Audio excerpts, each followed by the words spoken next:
Back in 2016, Elizabeth Warren was able to get concessions supposedly from Hillary Clinton in her would-be administration in terms of personnel. All well and good. I'm sure that was for the positive. Of course, that administration never happened.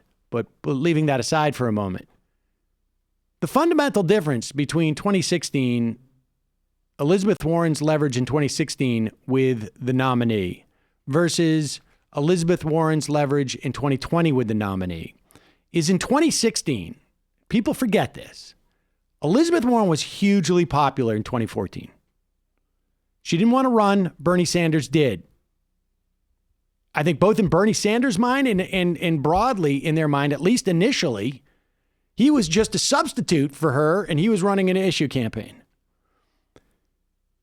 I think from Hillary Clinton's perspective, from the Democratic Party's perspective, from the world at large, when Elizabeth Warren goes to Hillary Clinton and says, you should do X, Y, and Z, her leverage comes from the Venn diagram of her support and Bernie Sanders' support being very similar, almost overlaid at that point. And she could make that argument because she hadn't run. Like the proposition wasn't tested. There was no data to argue against that. And I think maybe even at that point, it was very similar, those two groups of people. And obviously, when you run an election and each of you get a different number, that suggests that these people aren't the same, right? Because you only get one vote. There's crossover without a doubt. But when Elizabeth Warren made the choice to not endorse Bernie Sanders, as was her choice, she indicated that those people, I mean, maybe in her mind, it was just like Bernie's a bad person. But she also, but to the greater universe, in terms of the way that those people that that voted for Bernie Sanders felt or supported Bernie Sanders felt, like she's saying she's not with us. That she does not want to marshal our power. And so if she was to go to Joe Biden now, Joe Biden would say, well, you and what army? Because your army is not his army anymore. Well, yeah. And let's really spell that out. Your army is not his army anymore. And, one of the things that has been mystifying, and I really, look, it's no secret, I don't like Elizabeth Warren. I don't like any of these people besides Bernie Sanders, okay? But table that. We fixated a lot on Pete Buttigieg for, pretty obvious reasons. People like us are going to really not like him. But I don't know what he said in that call with Obama, but that guy absolutely ran a campaign where he ended with way more leverage than he began with. He ran an incredible campaign. It was, it's ludicrous on his face, and and if I was him, I would be hugely pissed. Like, I have to get out of the way for this guy that can barely function in a debate stage, and I'm a 37-year-old mayor who's running second. The reinforcing pattern of Elizabeth Warren and just totally in contrast to the endless griping and complaining from them is she's a fifth place finisher. Like, not only does she not have Bernie's army, she did not perform. Like, she's a distant finisher on her own. So yeah, she goes to Biden. He'll say, you mean like the people who will almost certainly vote for me anyways? And right. And not that many people to begin with. And what else? Right. I mean, the weird thing is that you see people putting out polls showing that if Warren had, it wouldn't have, her endorsement wouldn't have made a difference. Now, it's quite possible in terms of where her voters would have gone in the abstract, it would have made no difference.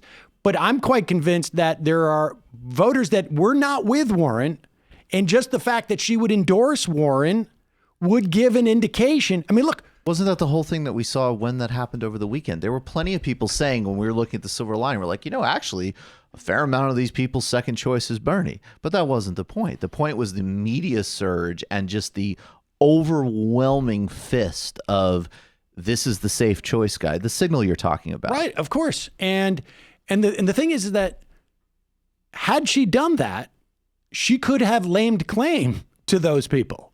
she could have like the best opportunity for Elizabeth Warren. I don't know what she wants, but in terms of leverage, particularly in terms of like, I don't know, VP or any type of position in the administration, would have been to endorse Sanders and then gone to Biden and said, like, I can deliver these people. Where's the proof? Well, the proof is like, look, I endorsed. And frankly, had she endorsed, maybe it wouldn't have convinced Michael, maybe not Jamie, I don't know, but certainly a huge percentage of those people. There's a significant percentage of Bernie's support that is just fairly normie. They just like they like the idea of debt-free college. They like the idea of Medicare for all. Oh, 100%. And a lot of those people would have been like, yeah, because I heard from a ton of those people who don't consider themselves socialists, they're supporters of Bernie, and they're just like, I don't understand what Warren's doing. I agree with everything you just said. I just think the flip side of that, and that also needs to be brought into the mix, is that she was not a popular candidate in general. And I think so. Like I was actually somebody, yes, I totally don't like her. I didn't think she should have run. Every critique, of course, I have and stand by. If they came up with a deal last week where she was, vice president or whatever, and that satiated her ego, sure, great, let's throw the Hail Mary. But it wouldn't have helped in a general election. I think that we, among other things, including failures in the Sanders campaign, people need to be much more realistic. It would have helped in a primary. Definitely. That's why I said I wouldn't have objected to it. It would have been the Hail Mary. It would have been maybe the only thing that could have saved them. But it wouldn't have been more broadly helpful because outside of a very narrow subset, we're not talking about a popular politician. And I think that's part of what's challenging is that Bernie does have some real popularity, and there was a lot of obstacle courses put in front of it. Some of his own making and his campaign's making, and also the fact that Cable was a super PAC running against him. And Warren is not popular outside of certain pretty narrow precincts. But as much as, the thing is, as much as it ultimately came down to the endorsements, right? Because look, Cable was running just as hard against him up to that. In fact, the point where it turned was almost when Cable was like starting to turn themselves. And so, there's no doubt there's a lot of people who did not want Bernie to be the nominee. But at the end of the day, there was people out there who just are like, who's going to beat Trump? I don't know. Somebody tell me. And some voices of authority showed up and they listened to him. That it's really, for the third of the electorate that made the difference, that's what it was. Everybody else was basically in their corners. And then it was just like these free agents floating around. Who's going to tell me how to vote? And that's what happened. But with that said, that means that the relationship of those voters to Joe Biden, if it's contingent upon the endorsements, it could also be shook by like, wait a second, I just watched this guy for 2 hours, and by minute 65, the dude was like talking gibberish and didn't seem to have any plans. And, I know that all these people have told me this is the guy who's going to beat Trump, but I've watched Trump for 3.5 years, and I'm looking at this guy and I'm thinking, no. Now, is that going to happen? I don't know. Is it possible? I don't know if it's likely, but it's possible. And I think, frankly, to be fair, I didn't hear the sort of the Republican panels before I got to MSNBC because, like I say, they vacate before I get into the building. But, and they could have been all saying, he's got to drop out and this and that. But I didn't get that sense. When we left here, we were talking last night, like we thought the onslaught was going to be enormous. And I'm not seeing that. I'm seeing a very funny, move, which frankly should be exploited, which is why I'm not going to spend more time on like who people should vote for in a general if Biden's the nominee. I'm all of a sudden seeing some indications of anxiety about turnout for Biden from these same people. And that's a fear that should be exploited in a Machiavellian way. I also just think I want to go with the paradox that I wish Bernie had run a more normie campaign.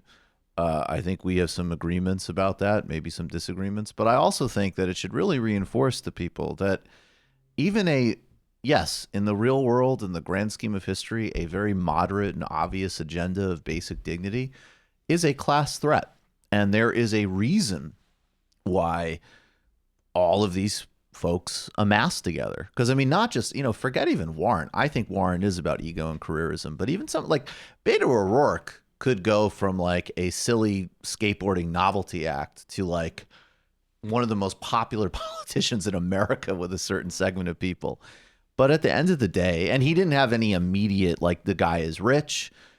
I'm sure he has future plans to run for office, but frankly, that endorsement could potentially go either way. But, these folks really came together because a lot of people really perceived that any sort of even the most modest structural critique of power in our country is a big problem. Mm-hmm. I mean, I see reasons to be hopeful and reasons to be bummed in terms of the disparity between the exit polls on people's policy preferences and who they voted for. Because what that tells us is people want these things, but they don't believe that they're possible through our electoral system, at least not right now, and possibly not ever. Are they just going to give up and say, guess I'll die because I can't afford insulin? No, probably not. I think we're going to see a lot more struggle both within and outside the electoral realm to get the things that we need. Also, I really hope that Bernie is getting his straight razor nice and rusty in preparation for the debate.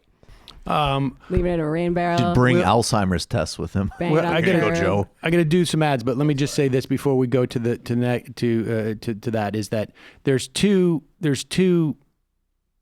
tracks here, right?